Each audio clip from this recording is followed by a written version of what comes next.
Hello everyone. हम molecular basis of inheritance chapter पढ़ रहे हैं। इसके प्रीवियस टॉपिक्स हमने पिछले सेशंस में कवर कर लिए हैं। You can please refer to all दो सेशंस। हम यहाँ पर नीट 2026 के लिए प्रिपेयर कर रहे हैं। आज हमको यहाँ से स्टार्ट करना है types of RNA and the process of transcription. ठीक है, this we have to study today. तो बैक्टीरिया में कैसा होता है, there are 3 major types of RNA. ठीक है, ये मैं अपना प्रीवियस सेशन में भी थोड़ा सा ले चुकी हूँ इसके बारे में कि 3 टाइप के आरएनए हैं। क्या क्या है? mRNA, फिर है आपका rRNA, and then is your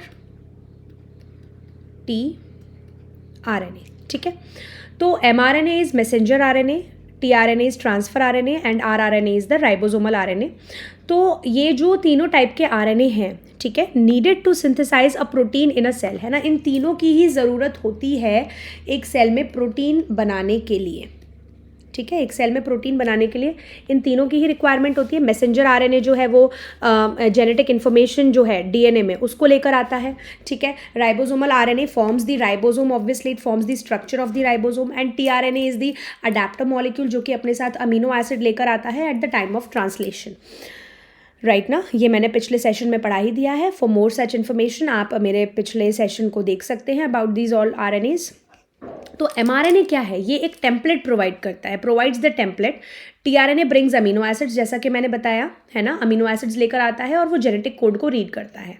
and RNA is play structural and catalytic role during translation. Right ना, तो rRNA जो है वो स्ट्रक्चर बनाता है, ऑब्वियसली राइबोसोम वही बनाता है। Right, so it is playing the structural role, right, और एज अ कैटलिस्ट भी वो काम करता है। तो there is a single DNA dependent RNA polymerase that catalyses transcription of all types of RNA in bacteria. ठीक है बेटा, तो बैक्टीरिया में क्या है, केवल एक ही टाइप का, है ना, बैक्टीरिया में क्या है, केवल एक ही टाइप का आरएनए पॉलीमरेज है, सिंगल ओनली। ठीक है, only one type of RNA polymerase is there, और ये डीएनए डिपेंडेंट है। मतलब ये किस पर एक्ट करता है? डीएनए के टेम्पलेट पर ये एक्ट करता है। राइट, इसलिए इसका नाम क्या है? DNA dependent RNA polymerase. Right ना, तो जितने भी टाइप्स ऑफ आरएनए हैं बैक्टीरिया में, ठीक है ना, जितने भी टाइप्स ऑफ आरएनए हैं बैक्टीरिया में, उन सभी का ट्रांसक्रिप्शन कौन करता है? Single RNA polymerase. ठीक है, तो RNA polymerase binds to promoter and initiates transcription. Right, तो प्रमोटर सीक्वेंस होता है, ये भी मैंने आपको सीक्वेंसेस पिछले सेशन में बताए थे कि जो ये ट्रांसक्रिप्शन यूनिट होती है इसमें आपके 3 बेसिक सीक्वेंसेस होते हैं। ठीक है, प्रमोटर होता है ना, और आपका स्ट्रक्चरल जीन है बीच का, और लास्ट का है टर्मिनेटर। राइट, पहला है कंपोनेंट प्रमोटर, दूसरा है स्ट्रक्चरल जीन, और तीसरा है क्या? टर्मिनेटर सीक्वेंस होता है। ठीक है, ये 3 बेसिक यूनिट्स होते हैं ट्रांसक्रिप्शन के, 3 बेसिक पार्ट्स होते हैं ट्रांसक्रिप्शन यूनिट के। ठीक है ना, तो ये हमने पढ़े थे पिछले क्लास में, आप वो देख सकते हैं। तो प्रमोटर जो है उसके पास स्पेसिफिक रिकग्निशन सीक्वेंस होते हैं, जिससे कि क्या होता है कि आरएनए पॉलीमरेज आकर प्रमोटर का जो ये सीक्वेंस है, ठीक है, मान लो ये येलो कलर का ये सीक्वेंस यहाँ पर जो दिखा रखा है, एक स्पेशल रिकग्निशन सीक्वेंस इसके पास होता है जिसको ये रिकग्नाइज करता है। ठीक है ना, इसको ये रिकग्नाइज करता है, एंड देन आकर ये आरएनए पॉलीमरेज आकर किस पे लग जाता है? प्रमोटर पर आकर लग जाता है। ठीक है ना, it has specific recognition sequences. अब और यहाँ से आपका क्या होता है? ट्रांसक्रिप्शन फिर इनिशिएट होता है, पहला स्टेप होता है ट्रांसक्रिप्शन का। It uses nucleoside triphosphates as substrate. Right, तो यहाँ पर सबस्ट्रेट कौन काम आता है? कौन यहाँ पर सबस्ट्रेट की तरह एक्ट करता है? न्यूक्लियोसाइड ट्राइफॉस्फेट्स यहाँ पर आते हैं, मतलब कि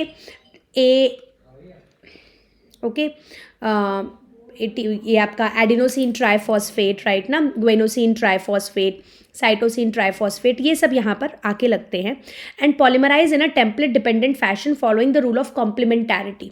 ठीक है, तो ये फिर जो ये आकर आपके एक एक न्यूक्लियोसाइड ट्राइफॉस्फेट्स आकर लगते हैं, ये एक एक आकर ऑपोजिट में जो भी सीक्वेंस है उसके ऑपोजिट में आ जाता है। जैसे कि मान लो ये इतना सीक्वेंस है, यहाँ पर है AGCT ATGA, मान लो ये सीक्वेंस है, ठीक है, डीएनए टेम्पलेट का, है ना, और ये स्ट्रैंड आपकी 3' to 5' जा रही है।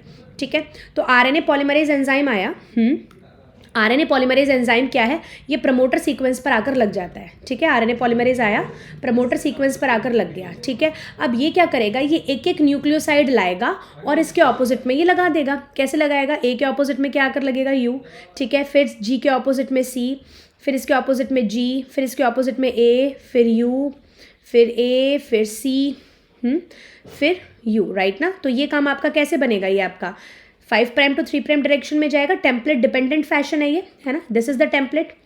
टेम्पलेट पर डिपेंड ही होकर ये आपका आरएनए पॉलीमरेज आगे आगे बढ़ेगा और एक एक न्यूक्लियोसाइड ट्राइफॉस्फेट ला के लगाता जाएगा, following the rule of complementarity, right.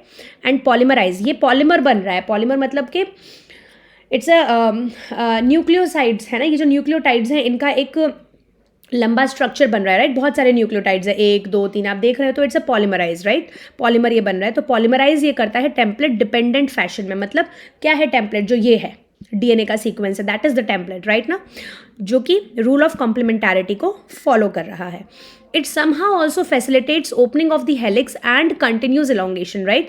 तो जैसे जैसे आरएनए पॉलीमरेज आगे बढ़ता जाएगा वैसे वैसे ये हेलिक्स क्या होता चला जाएगा, ओपन होता चला जाएगा। जैसे कि आप यहाँ पर फिगर में देख रहे हो, इनिशिएशन है, यहाँ पर आके आपका पॉलीमरेज, आरएनए पॉलीमरेज आकर लगा है, ठीक है, प्रमोटर से आकर लगा है। तो जैसे जैसे ये आरएनए पॉलीमरेज आगे बढ़ेगा, आप देख रहे हो हेलिक्स की ओपनिंग हो रही है और ये आपका येलो कलर का जो ये न्यू सीक्वेंस है आरएनए का, ये बनता हुआ निकल रहा है बाहर, ठीक है ना।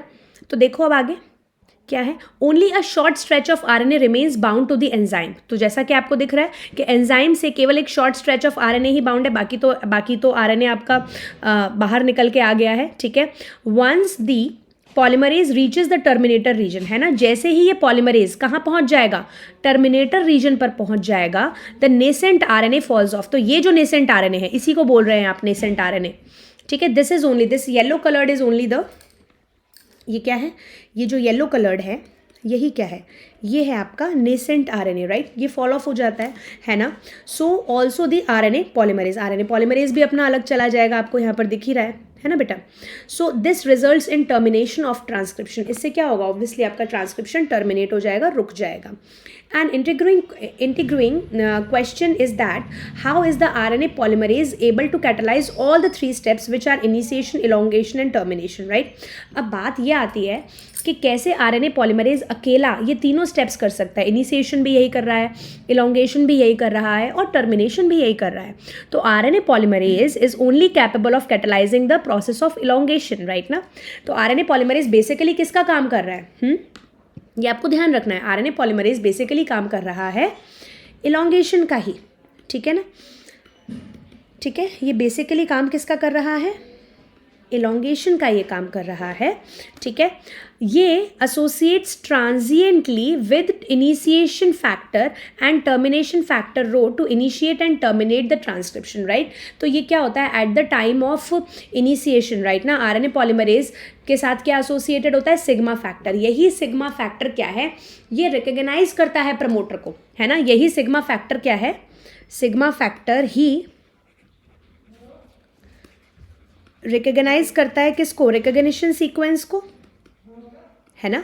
सिग्मा फैक्टर ही जो ये रिकॉग्निशन सीक्वेंस है, किस में है ये रिकॉग्निशन सीक्वेंस, प्रमोटर के पास जो ये रिकॉग्निशन सीक्वेंस है उसको ही ये सिग्मा फैक्टर रिकॉग्नाइज करता है, जिससे कि आरएनए पॉलीमरेज उससे जाकर फिर जुड़ जाता है, ठीक है ना। Because it's a component, you can से it's a part, it's a part of RNA polymerase, right ना।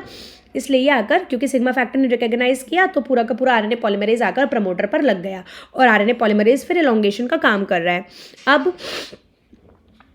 अब फिर जब टर्मिनेशन सीक्वेंस आता है, ठीक है ना, तो रो फैक्टर जो है वो रिकॉग्नाइज करता है टर्मिनेशन सीक्वेंस को। ये जो रो फैक्टर है, right, this recognises the termination sequence, है ना। जो टर्मिनेशन सीक्वेंस है उसको रिकॉग्नाइज करता है और फिर क्या होता है, आरएनए पॉलीमरेज उससे हट जाता है। तो एक तरीके से आरएनए पॉलीमरेज को कमांड कौन दे रहा है ना, लगने के लिए। जो इनिशिएशन है उसके लिए कमांड दे रहा है सिग्मा फैक्टर और टर्मिनेशन के लिए कमांड दे रहा है कौन, रो फैक्टर, राइट ना।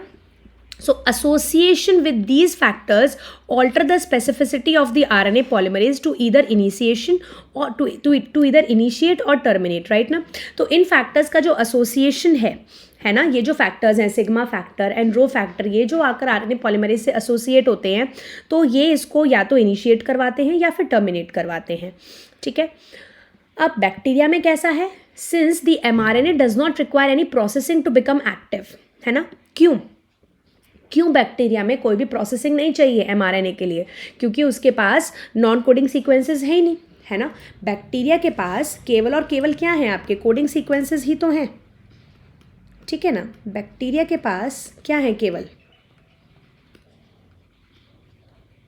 कोडिंग सीक्वेंसेस ही तो हैं, ठीक है ना. तो उसको कुछ चाहिए ही नहीं प्रोसेसिंग के लिए. And also since transcription and translation take place in the same compartment, और क्योंकि जो ट्रांसक्रिप्शन है और ट्रांसलेशन जो है वो सेम कंपार्टमेंट में ही हो रहा है. मतलब कहाँ हो रहा है ट्रांसक्रिप्शन एंड ट्रांसलेशन, सेम आपका साइटोप्लाज्म में हो रहा है ना. Both transcription and translation bacteria में कहाँ हो रहा है, सेम कंपार्टमेंट में हो रहा है. क्या है सेम कंपार्टमेंट, साइटोप्लाज्म ही ना, क्योंकि बैक्टीरिया के पास तो अपना अलग न्यूक्लियस तो होता नहीं है, राइट. तो दोनों ही काम इसके साइटोप्लाज्म में ही होते हैं, एक ही कंपार्टमेंट में होते हैं. There is no separation of cytosol and nucleus in bacteria, right. ऐसा नहीं है कि साइटोसोल अलग है और न्यूक्लियस अलग है. तो many times the translation can begin much before the mRNA is fully transcribe. आई बात समझ, मतलब कि इधर तो एमआरएनए बन रहा है एक तरफ तो, और दूसरी तरफ उसका ट्रांसलेशन भी स्टार्ट हो गया. मतलब अभी एमआरएनए पूरा बना भी नहीं है और उसका ट्रांसलेशन भी स्टार्ट हो गया है. समझ रहे हैं, जैसे कि मान लो ये एमआरएनए अभी बन रहा है एक तरफ तो, और एक तरफ इसका ट्रांसलेशन भी स्टार्ट हो गया है, लाइक दैट, ठीक है. So consequently the transcription and translation can be coupled in bacteria, right ना. तो व्हाट यू कैन से कि बैक्टीरिया में ये दोनों कपल्ड होते हैं, मान लो कि साथ साथ चल रहे हैं, ठीक है. So in eukaryotes there are 2 additional complexities, है ना. अब यूकैरियोट्स में 2 एडिशनल कॉम्प्लेक्सिटीज़ क्या होती हैं, there are at least 3 RNA polymerase in the nucleus, है ना. तो यूकैरियोट्स में क्या होता है, उनके न्यूक्लियस में 3 टाइप के आरएनए पॉलीमरेज होते हैं, RNA polymerase 1, RNA polymerase 2 and RNA polymerase 3, ठीक है. तो देखिए इसको अब हम डिटेल में पढ़ते हैं. There is a clear cut division of labour, ठीक है. Clear cut division of labour भी है आरएनए पॉलीमरेज का. देखिए in addition to the RNA polymerase found in the organelles, ठीक है. तो ऑर्गेनेलेज में तो आरएनए पॉलीमरेज फाउंड होता ही है, उसके अलावा 3 टाइप ऑफ आरएनए पॉलीमरेज हैं न्यूक्लियस में. There is a clear cut division of labour, ठीक है. सबका काम अलग अलग है. तो आरएनए पॉलीमरेज 1 किसको ट्रांसक्राइब करता है, ये आरआरएनएज को ट्रांसक्राइब करता है ये, ठीक है. कौन कौन सा आरआरएनए, कौन कौन सा, 28S, 18S एंड 5.8S, ठीक है. तो हम यहाँ पर 3 टाइप ऑफ आरएनए पॉलीमरेज हम बना लेते हैं, आरएनए पॉलीमरेज, ठीक है बेटा. 3 टाइप के होते हैं, 1, 2 एंड 3. कौन कौन किस किस को ट्रांसक्राइब करता है ये हमको याद रखना है, 1, 2 एंड 3, ठीक है. मैं यहाँ पर बता देती हूँ आपको, है ना. तो 1 जो है वो किस किस को ट्रांसक्राइब करता है, 28S, 18S and 5.8S rRNA, ठीक है. इतने टाइप ऑफ आरआरएनए को ये ट्रांसक्राइब करता है आरएनए पॉलीमरेज 1. और 2 किसको ट्रांसक्राइब करता है, आपका एचएनआरएनए, जो हेट्रोजेनस न्यूक्लियर आरएनए बनना है, जो भी हम पढ़ेंगे, ठीक है. और आरएनए पॉलीमरेज 3 किसको ट्रांसक्राइब करता है, ये ट्रांसक्राइब करता है टीआरएनए को, है ना, स्मॉल सर्कुलर आरएनए को, एससीआरएनए, ठीक है. Then is your 5S rRNA को भी ये ट्रांसक्राइब करता है, ठीक है. एंड स्मॉल न्यूक्लियर आरएनए, ठीक है. Small nuclear RNA which is snRNA, इनको ये ट्रांसक्राइब करता है, राइट. तो आरएनए पॉलीमरेज 1 किसको ट्रांसक्राइब करता है, देख लो, transcribes rRNAs 28S, 18S and 5.8S, whereas RNA polymerase 3 is responsible for transcription of tRNA, 5S RNA and snRNA, ठीक है. And the RNA polymerase 2 transcribes precursor of mRNA, the heterogeneous nuclear RNA, right ना. तो ये जो heterogeneous nuclear RNA है ये किसका precursor है, ये mRNA का ही तो precursor है. इसी की तो आगे splicing होगी, इसकी तो आगे RNA की processing होगी, जिससे कि आपका matured mRNA बनेगा, right ना. तो आप यहाँ पर कैसे याद करेंगे, I can give you some clues here to memorize it. इसको आपको बिल्कुल ध्यान में रखना है, इस पर क्वेश्चन आ सकता है, बिल्कुल आ सकता है. तो देखो इसमें सब जगह लास्ट में 8 है, 1 में 28, 18 और फिर 5.8, राइट. तो इस तरीके से आप याद रखेंगे आरआरएनए. एक तो आरआरएनए ये कर रहा है, और आरआरएनए कौन कर रहा है, ये कर रहा है ना। इधर तो 5.8s वाला RRNA है और इधर क्या, इधर 5s RRNA है, राइट। और SC और SN तो है ही है यहाँ पर, ये देखो। हाँ, तो SS वाले जो हैं वो इधर है थर्ड में, राइट ना। और थर्ड में क्या है आपका, tRNA भी है, लेकिन सेकंड जो है वो मेन है, सबसे इंपॉर्टेंट है ये, है ना। तो ये तो आपको बिल्कुल ध्यान में रखना है कि RNA पॉलीमरेज 2 ही जो है वो HNRNA बना रहा है और इसी की आगे प्रोसेसिंग होती है टू फॉर्म mRNA, राइट ना। होप आपको ये याद हो गया होगा। RNA पॉलीमरेज 1 जो है वो 28, 18, 5.8 और इसी का जो भाई है 5 वाला वो इसके पास है, थर्ड के पास। और SC SN ये दोनों इधर है, T इधर है, इधर HN है और इधर से mRNA बन रहा है इससे, ठीक है। तो ये हमारा हो गया। जो सेकंड कॉम्प्लेक्सिटी है इज़ दैट, मैं अभी बताऊंगी आपको, ये फिगर मैं एक्सप्लेन करूंगी अभी, बिल्कुल करूंगी, ठीक है। Let us first of all have a look here. The second complexity is that the primary transcripts contain both the exons and the introns and are non functional, है ना। तो प्रॉब्लम क्या है कि बेसिकली होता क्या है, जो प्राइमरी ट्रांसक्रिप्ट बना है ये, जैसे ये आपका DNA था, है ना, ये DNA है। अब DNA के ऑपोजिट में क्या बना है बेटा आपका, ये HNRNA बना है, राइट ना। तो इस HNRNA में क्या है, ये जो हेट्रोजेनस न्यूक्लियर RNA है इसके पास दोनों ही सीक्वेंसेस होते हैं। क्या क्या, एक तो कोडिंग सीक्वेंस भी होता है। कोडिंग सीक्वेंस क्या है आपका, कोडिंग सीक्वेंस इज एक्सॉन, ठीक है। और नॉन कोडिंग सीक्वेंस क्या है,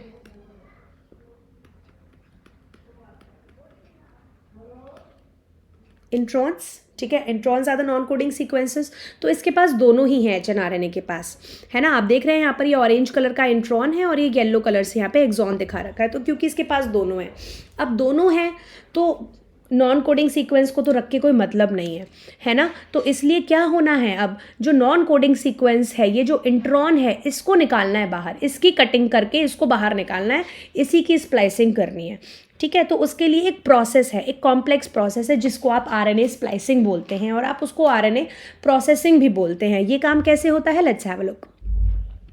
it is subjected to a process called splicing, right. इसकी क्या होती है बेटा, स्प्लाइसिंग होती है where the introns are removed and exons are joined in a definite order, right. जहाँ पर इंट्रॉन्स को, जो नॉन कोडिंग सीक्वेंसेस हैं उनको निकाला जाता है और एक्सॉन्स को ज्वाइन किया जाता है। तो HNRNA undergoes additional processing called as capping and tailing, right. तो इसलिए इसमें क्या होता है, कैपिंग और टेलिंग करी जाती है। कैपिंग में क्या होता है, सबसे पहला, कैपिंग में unusual nucleotide methyl guanosine triphosphate is added to the 5' end of HNRNA, ठीक है। तो ये जो आपका HNRNA बन गया है ना, जैसे मान लो ये अपने पास HNRNA आ गया है, ठीक है। ये इसकी 5' एंड है और ये इसका 3' एंड है।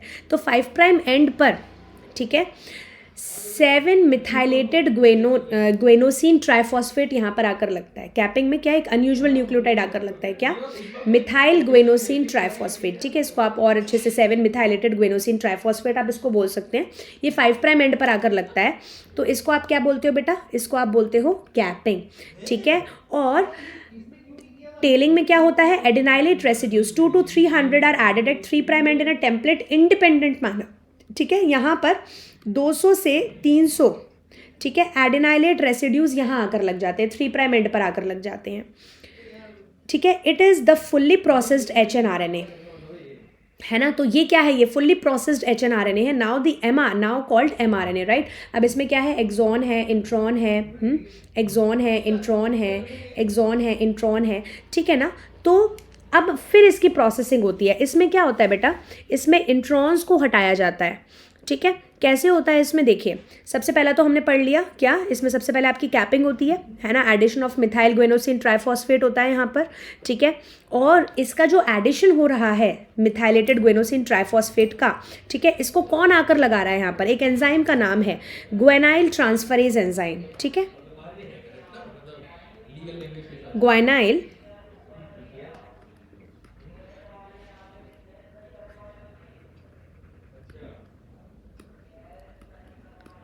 ट्रांसफरेज एंजाइम आकर इसको जोड़ता है, ये आपका मिथाइलेटेड ग्वेनोसिन को, ठीक है ना। तो ये किस में मदद कर रहा है, mRNA राइबोसोम कॉम्प्लेक्स फॉर्मेशन में बनाने में ये मदद करता है। कैपिंग क्यों हो रही है ना। अब आप पूछेंगे कि मैम ये कैप क्यों लगा रहे हैं, क्यों लगा रहे हैं, helps in mRNA ribosome complex formation, ठीक है। ये किस में मदद करता है बेटा, हेल्प्स इन, क्या होगा, ये तो mRNA का सीक्वेंस है और इस पर आकर राइबोसोम भी लगेगा ना। तो ये जो mRNA और राइबोसोम जो आकर लगेगा, ठीक है ना, उसका कॉम्प्लेक्स बनाने में ये मदद करता है, helps in mRNA ribosome complex formation during translation, right. फिर अपना ये टेलिंग है, ये मैंने बताया यहाँ पर, ये टेलिंग है, 200 to 300 एडिनाइलेट रेसिड्यूज यहाँ आकर लग जाते हैं, ठीक है ना। ये कौन कैटलाइज करता है, इसको कैटलाइज करने आता है एक एंजाइम पॉली ए पॉलीमरेज, क्योंकि पॉली ए बहुत सारे ए है ना, तो इसलिए यहाँ पर नाम क्या है बेटा, पॉली ए, मतलब बहुत सारे ए, पॉली मरेज, ठीक है, पॉलीमरेज। अब है ना, पहले तो हो गया आपका, पहला स्टेप क्या हो गया आपका, कैपिंग हो गया, पहला स्टेप क्या हो गया, कैपिंग हो गया। फिर दूसरा स्टेप क्या हो गया, टेलिंग हो गया। कैपिंग किसने किया, ग्वाइनाइल ट्रांसफरेज एंजाइम ने किया, और टेलिंग किसने किया, पॉली ए पॉलीमरेज एंजाइम ने किया, ठीक है।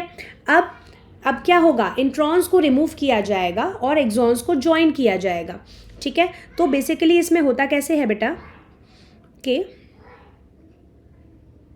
देखो, इसके बाद का स्टेप मैं बताती हूँ, है ना। ये एक्सॉन है और ये ऐसे, ये इंट्रॉन, ये एक्सॉन, फिर ये ऐसे इंट्रॉन, फिर ये एक्सॉन, ये ऐसे इंट्रॉन, फिर ये ऐसे एक्सॉन, फिर ये इंट्रॉन, फिर ये एक्सॉन, ये इंट्रॉन, राइट। तो ये मान लो ये एक्सॉन है, ठीक है। फिर ऐसे इंट्रॉन को ना निकाला जाएगा, ठीक है। इनको ऐसे फोल्ड करके ना क्या होता है, स्प्लाइसोसोम कॉम्प्लेक्स आता है, ठीक है। एक्सॉन इंट्रॉन, एक्सॉन इंट्रॉन, ऐसे ये फिर हटाए जाते हैं, ठीक है। 5 प्राइम टू 3 प्राइम ये जा ही रहा है, कैपिंग टेलिंग हो रखी है, ठीक है। इधर कैपिंग भी हो रखी है और इधर टेलिंग भी है, ठीक है। तो अब इसमें क्या होता है कि इंट्रॉन्स को स्प्लाइस आउट किया जाता है, कौन करता है, स्नर्प्स करते हैं, SNRNA प्लस प्रोटीन, ठीक है। दिस स्प्लाइसिंग, थर्ड स्टेप जो है आपका, जो इसका मेन जो स्टेप है, third step is your splicing, ठीक है। That splicing is catalyzed by, हम अभी तक सबके कैटलिस्ट पढ़ रहे हैं, सबके एंजाइम पढ़ रहे हैं, ग्वाइनाइल ट्रांसफरेज हमने पढ़ा, पॉली ए पॉलीमरेज हमने पढ़ा, राइट। तो अब स्प्लाइसिंग का जो कैटलिस्ट है, एंजाइम है, वो कौन है, स्नर्प्स है, ठीक है। क्या बोलते हैं आप इसको, SNRNA, हमने पढ़ा था अभी SNRNA, which is your small nuclear RNA, है ना, स्मॉल न्यूक्लियर RNA है ये। कहाँ कौन कौन ट्रांसक्राइब करता है इसको, RNA पॉलीमरेज 3 करता है, SN और SC अभी हमने पढ़ा था, राइट, प्लस कुछ प्रोटीन्स, ठीक है। SNRNA प्लस कुछ प्रोटीन, ये इनको आप स्नर्प्स बोलते हो, और आप इनको स्प्लाइसोसोम कॉम्प्लेक्स भी बोल सकते हैं, ठीक है। ये क्या बनाता है आपका, स्प्लाइसोसोम, ठीक है, स्प्लाइसोसोम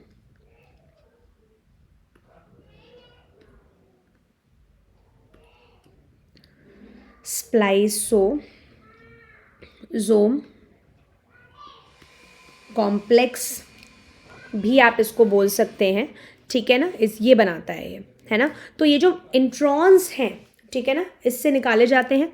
अब ये इंट्रॉन्स निकाले जाएंगे तो फिर कैसे होगा, देखो इसके बाद कैसा होगा, इंट्रॉन्स सब निकल जाएंगे तो केवल आपके जो एक्सॉन्स है ना बेटा, वही बचेंगे। कैसे,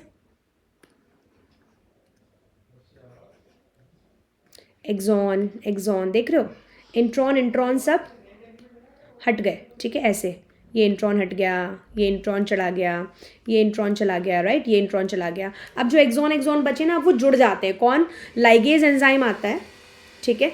लाइगेज एंजाइम आता है इनके बीच में, जो कि आके इन एक्सॉन्स को जोड़ देता है, राइट। तो ये आपका 5 प्राइम कैपिंग वाला और ये 3 प्राइम टेलिंग वाला, this is your matured mRNA, ये है आपका प्रोसेस्ड mRNA, और मेच्योर्ड mRNA आप इसको बोलते हो, जिसके पास केवल और केवल आपका एक्सॉन्स ही हैं, कोडिंग सीक्वेंसेस ही हैं, ठीक है ना। तो स्प्लाइसोसोम आया और फिर ये लास्ट में कौन इसको सील कर देगा, ligase enzyme will seal it, है ना। मैं यहाँ पर और ढंग से लिख देती हूँ, ठीक है। Ligase enzyme will do this process, ठीक है। इनको जोड़ने का काम यहाँ पर कौन करेगा,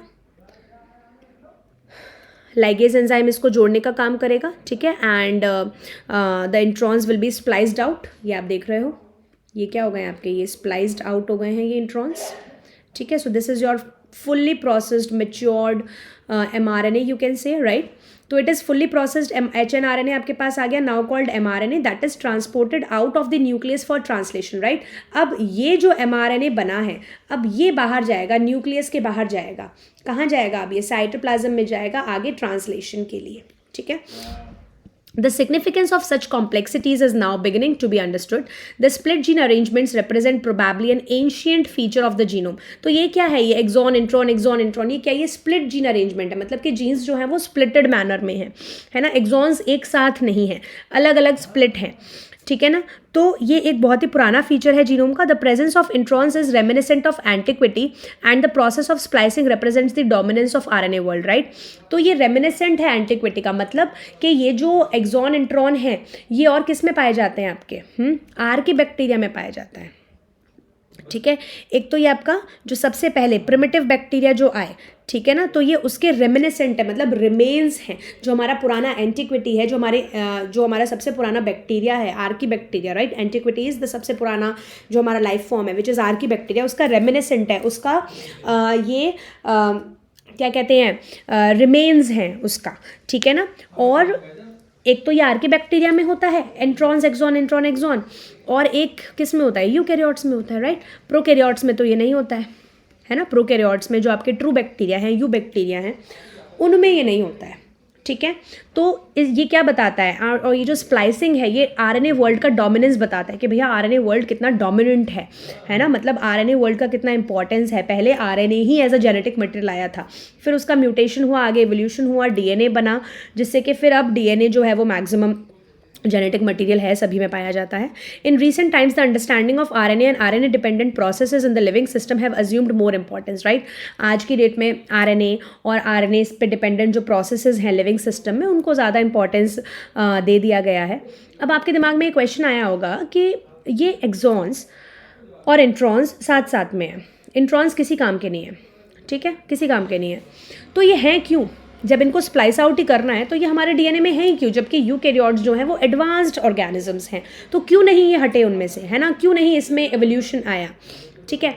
तो देखो मैं आपको बताती हूँ, एक बहुत ही यहाँ से हटकर एक पॉइंट मैं यहाँ पर बताना चाह रही हूँ, डिस्कस करना चाह रही हूँ।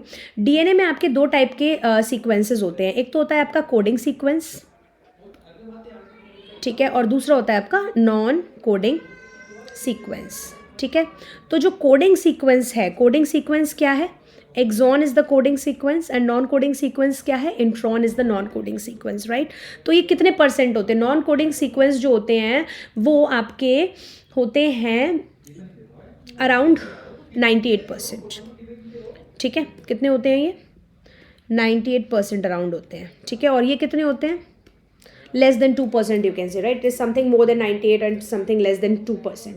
तो अब आप you will be shock to see this, my god इतना कम, इतना कम कैसे, है ना, कि केवल जो कोडिंग सीक्वेंस है वो इतने कम और नॉन कोडिंग इतने ज़्यादा, क्यों भाई, ऐसा क्यों, जब नॉन कोडिंग है इनका कोई काम नहीं है, कुछ कोड नहीं करते, कोई प्रोटीन कोड नहीं करते, केवल कोडिंग सीक्वेंसेस ही जो हैं ये प्रोटीन को कोड करते हैं, इन्हीं से ही प्रोटीन बनता है, राइट। ये कोई भी प्रोटीन को कोड नहीं करते। Now you will wonder why still they are present in our DNA, isn't it. हम हमारे डीएनए को ज़बरदस्ती ये हैवी बना रहे हैं, इजंट इट, क्यों, because they form the structure. अब जैसे हमारा फेस है, हमारे फेस पे क्या है, आइज़ हैं, नोज़ है, आइज़ का काम है देखने का, नोज़ का काम है स्मेल करने का, माउथ का काम है बोलने का।